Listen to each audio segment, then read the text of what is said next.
Kerala. I am studying in second standard A section. I am going to talk about Perunthalavar Kamarajar. He was born on 15th July 1903 in Vidyanagara. His parents were Kumaraswamy and Sivami Amma. Kamarajar was the Chief Minister of Tamil Nadu for 9 years. He was a freedom fighter and a famous politician. As Chief Minister, he started midday meal scheme and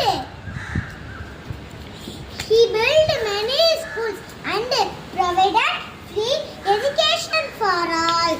He is also called as Karmaveera, Kingmaker and Father of Education.